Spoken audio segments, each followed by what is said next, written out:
kiraayu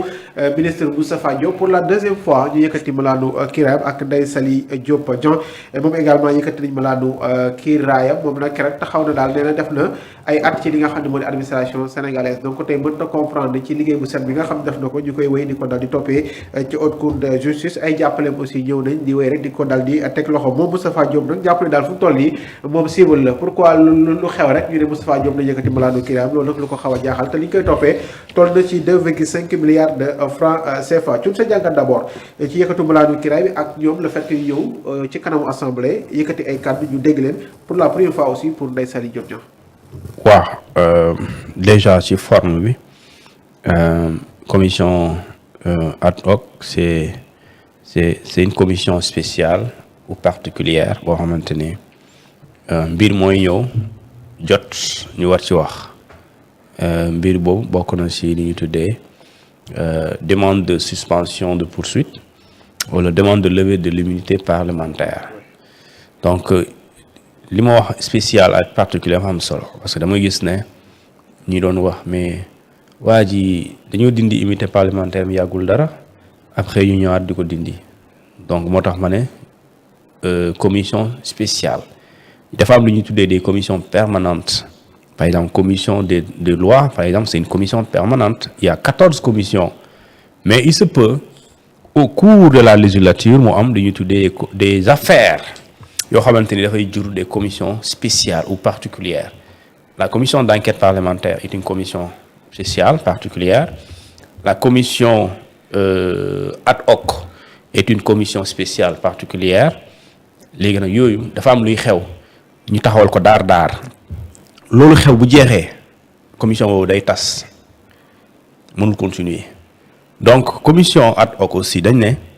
si l'Assemblée nationale est saisie d'une affaire qui émane de la justice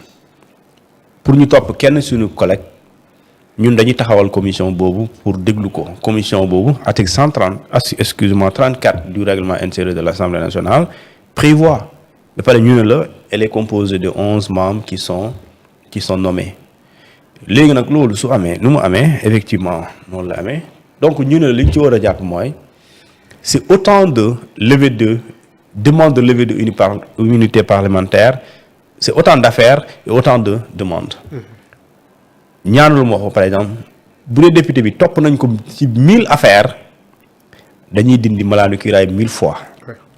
loolu lay tekki daal. L'article 52. voilà su dee topp nañ ko 1000 affaires dañuy dem assemblée nationale 1000 fois pour affaire bu ne nga mën ko ci topp loolu lay tekki. donc doo dindi malaanu kiraay rek ci affaire de jënd ginaar après ñu tudd ko ci affaire de jaay ceeb. nga ne noo dindi woon nañ ko de da nga koy dindiwaat ci affaire de jaay ceeb bi donc loolu lay tekki maintenant ci côté boobu les députés dañ leen ne suñ nekkee commission de balaa commission ad hoc mooy njëkk a wax balaa ngeen dem plénière mais yéen député bi yow mii di nekk fële commission bi ci lii ngay sukkandiku pour def lu ñu tuddee voter en plénière en plutôt en commission en réunion de commission ci ngay sukkandiku pour voter ñu ne lan la loyauté de la demande, le sérieux de la demande et la sincérité de la demande. ñu ne maanaam li ñu la indil ba ñu ne la dañoo bëgg nga dindi malaanu kiraay député bi assemblée nationale fële ci plénière bi est-ce que vraiment lu sérieux la loolu mooy le caractère sérieux de la demande est-ce que c'est loyal le caractère loyal de la demande et le caractère sincère de la demande. Si trois yi matul commission ad hoc bi day rejeter la demande en réunion de commission léegi si accepté na ko mooy jàpp na ne donc le caractère est sérieux il est loyal il est sincère et la preuve c'est quoi c'est 9 députés qui ont voté oui et 2 qui ont dit kenn ki dire non kenn ki abstenir et le total c'est 11 parce que nee naa la 11 ñoo koy décider léegi ñu dem assemblée nationale ñu en plénière bi aussi l'ensemble des députés présents la majorité ñu defal leen compte rendu de la réunion de la rencontre en commission ad hoc ba pare commission ad hoc bi adopté loolu wax leen ñaata nit la assemblée bi aussi la majorité des députés ont dit ok, nous sommes convaincus que notre collègue Moustapha Diop et madame Ndeye Saly Diop Dia dañu leen war a dindi seen mandat de kiiraay pour que ñu mën a dem wuyu. Donc ce niveau vraiment les députés convaincus def nañ ko aucun problème. Léegi nag c'est une procédure administrative day maintenant Assemblée nationale dina def liggéeyam lu muy def mooy c'est très simple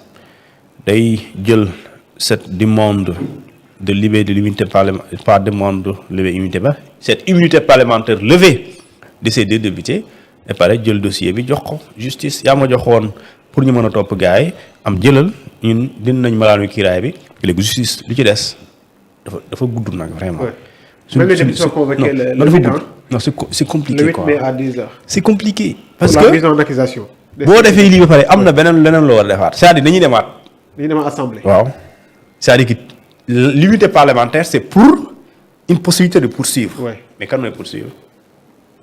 La juridiction qui doit poursuivre. La haute cour. La haute cour de justice. Ouais. La haute cour de justice a une elle est en face d'une condition. Ouais. Importante. boo xamante ni sans nga def ko mënoo topp ancien ministre. La mise en accusation et la mise en réserve. waaw léegi dañuy defaat lu ñuy tuddee une demande de résolution de mise en accusation et cette demande de résolution de mise en accusation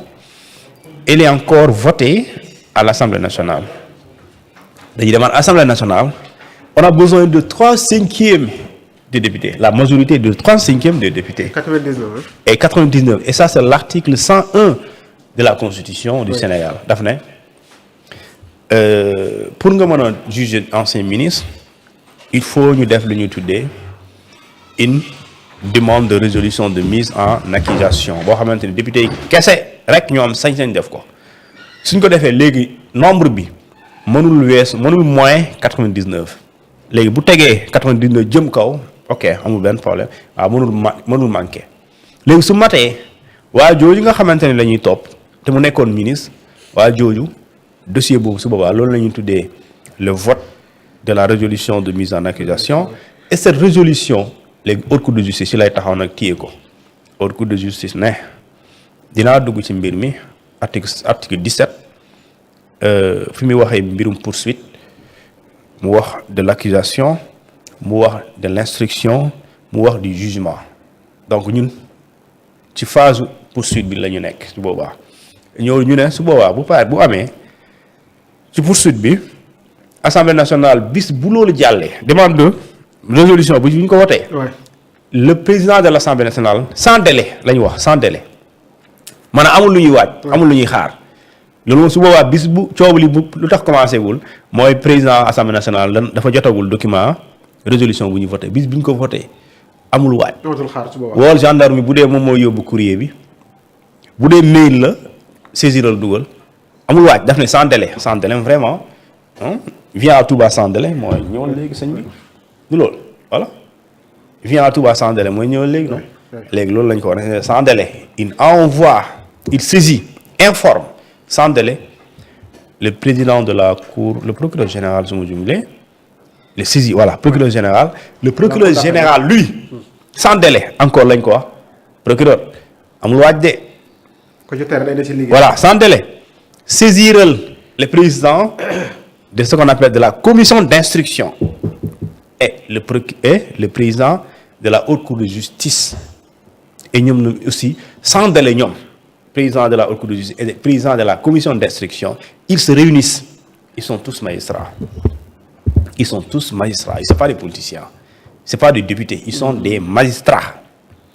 Les magistrats, vous, article 18, quand vous recevez la demande, la résolution de mise en accusation, vous avez des débats. Après débat, vous avez voté. Le vote et les débats. Article 18, les membres de l'Assemblée nationale faisant partie de la haute cour de justice ne prennent part ni au débat ni au vote maanaam yéen ñii de nee nañ leen boo leen waatee député yi da ngeen di am comportement comme de loyaux magistrats quand on vous dit soit comme un magistrat soit comme un bon magistrat mais on sait que tu n'es pas un magistrat du dëgg mais dañ leen amul jikko magistrat jikko boobu li ñu leen bëgg a wax foofu mooy na ngeen am secret na ngeen xam loo xamante ni di ngeen xam waaye doo leen ko waxee ci biti vous êtes tenu par li régir lu tënk magistrat bi mënul nekk ci biti di wax dossier bi nekk ci biir léegi ñu ne léegi même si vous faites partie de la haute cour de justice vous ne prenez part ni au débat ni au vote. On vote quoi? On vote la mise en accusation. Donc la mise en accusation député moo koy voté magistrat moo koy voté la résolution député yi ñoo koy voté mais du magistrat moo koy voté donc il y a la résolution de mise en accusation et il y a la mise en accusation. La résolution ce sont les députés, la mise en accusation ce sont les magistrats. Léegi si les magistrats rejettent la résolution votée à l'Assemblée nationale, il n'y a pas de poursuite. Mais s'ils votent cette résolution, il y aura poursuite et la commission d'instruction sur le commencé. Il n'y a rien de politique ci haute cour de justice par rapport à ñi ko ñeen non xamuñu ñoo ko tey de wax de mbir bi jaar amul yoon non loolu amul politique droit def appel non loolu dëgg la amoo droit def appel nag dëgg la di sëñ bi amoo droit appel loolu c'est pas moi c'est l'article 35 de la loi qui dit les arrêts de la haute cour de justice ne sont susceptibles ni d'appel ni de cassation, de pourvoi en cassation. Ça c'est la loi depuis 2002 je dis. Maintenant ñi wax amul appel qu'est-ce qui les a empêchés de changer la loi qui a existé depuis 2002 23 ans plus tard ils ont eu tout le temps de changer ça. Pourquoi on n'a pas changé? Pourquoi on n'a pas changé? C'est-à-dire que amul appel après amul appel d'accord mais au moins les gens ont eu l'occasion de changer lépp lu baaxul lu fi changé wuñ ko léegi boo ko changé wul léegi on va appliquer la loi. Si on l'applique c'est-à-dire que tu es condamné 10 ans tu croupis 10 ans. Quand on prononce la peine c'est le code pénal ou le code de procédure? Non c'est-à-dire xam nga non c'est-à-dire kii àtte du créer àtte moom lu muy àtte lenn la yoon buy jaar il utilise le même code de procédure pénale qu'on utilise pour topp et il utilise le même code de procédure pénale pour daan et les infractions visées c'est pas des infractions inventées comme ça qu'on ne peut pas retrouver dans le code pénal sénégalais déedéet parce que les ministres yi nga visé les chefs d'accusation c'est quoi détournement de deniers publics léegi la haute cour de justice utilisera ce même code que le juge bi nga xam ne moo nekk pôle judiciaire di utiliser que juge bu nekk Saint-Louis di utiliser que le juge bu nekk tribunal bu Dakar di utiliser même code bi la même les mêmes articles léegi moom bu demee article 152 153 54 wax nañ ko lan mooy détournement de deniers publics wax nañ ko lan mooy soustraction wax na lan mooy escroquerie léegi si bopp loolu lay sukkandiku léegi bu sukkandiku ci loolu ne yow day dañ la seule différence mooy yow catégorie nit ñii ñoo leen mën a atte mais ci lu ñu leen di atte ak ñu leen di jàppee même téere bi la amul changement même téere bi la c'est le même code de procédure pénale et le même code pénal sénégalais. Oui c'est ça. Voilà am na solo le temps aussi peut-être ñu nuyu internautes yi jaajëfal leen bokk na ci Pape Ibrahima Faye nee na vraiment je suis